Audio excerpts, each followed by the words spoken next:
তো আমরা গাবতলী সবচেয়ে বড় একটা বাস স্টপেজ, এখান থেকে প্রচুর যাত্রী ঢাকা থেকে ঢাকার বাইরে যান এবং সব ধরনের পরিবহনের কাউন্টার এখানে আছেন, বাসও এখানে আছেন। সেখানে ভিজিটে এসেছিলাম, আপনারা সাথে ছিলেন। আপনারা যারা প্রশ্ন করবেন আমি জানি, আপনারা সাথে ছিলেন, কাউন্টারগুলিতে গিয়েছেন, সবাই কিন্তু নির্ধারিত ভাড়া নিচ্ছে। দুই একটি পরিবহন 20-30 টাকা আরো নির্ধারিত ভাড়ার চেয়ে কম নিচ্ছে, আপনাদের সামনেই বলেছে। এখানে পুলিশ কন্ট্রোল রুম আছে, ভিজিলেন্স টিম আছে, র্যাবের কন্ট্রোল রুম আছে, সেখানে নির্ধারিত করা ভাড়া সমস্ত জায়গায় আপনাদের সামনে টানিয়ে দেওয়া হয়েছে। কেউ এর চেয়ে বেশি ক্লেম করলে সেখানে যদি কেউ কমপ্লেন করে সাথে সাথে ব্যবস্থা নেওয়া হচ্ছে।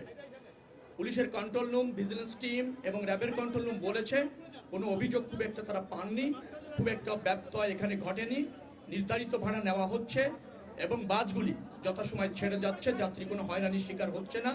ক্লিংকার বেশি থাকলে সিমেন্ট বেশি খাঁটি। আনোয়ার সিমেন্ট।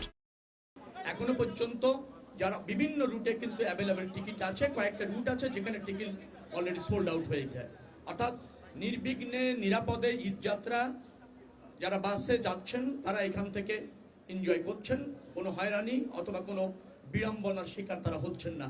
এটা আপনাদের সামনেই আপনারা দেখলেন আর কি, যে আমরা এটা করার চেষ্টা, যে উদ্যোগ আমরা নিয়েছিলাম গত 15-20 দিন ধরে।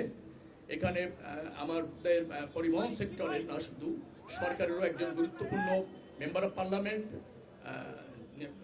নির্ধারক, বিশেষ করে পরিবহন সেক্টরটা যিনি খুব চমৎকারভাবে শৃঙ্খলার মাধ্যমে অতীতে রেখেছেন, এখনো রাখছেন, শামসুর রহমান শিমুল বিশ্বাস, তিনিও এখানে উপস্থিত আছেন এবং এখানে বাক মালিক সমিতির যারা আছেন তারাও উপস্থিত আছেন এবং তারা আমাদের ডিজায়ারটা জানেন, সরকারের ডিজায়ারটা জানেন, তারা সহযোগিতা করছেন। শ্রমিক সংগঠনের নেতারাও আছে, তারা সহযোগিতা করছেন।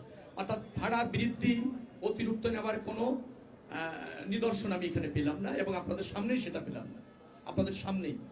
এবং যে সমস্ত টিম আছে তারাও বলছে যে না, এখানে ভাড়া বেশি নেওয়া হয়নি, যাত্রীদের কোনো অভিযোগ নেই, শৃঙ্খলার সাথে এই বাস স্ট্যান্ড থেকে যাত্রীরা ঢাকার বাইরে যেতে সক্ষম হয়েছে বাস পরিবহনের মাধ্যমে।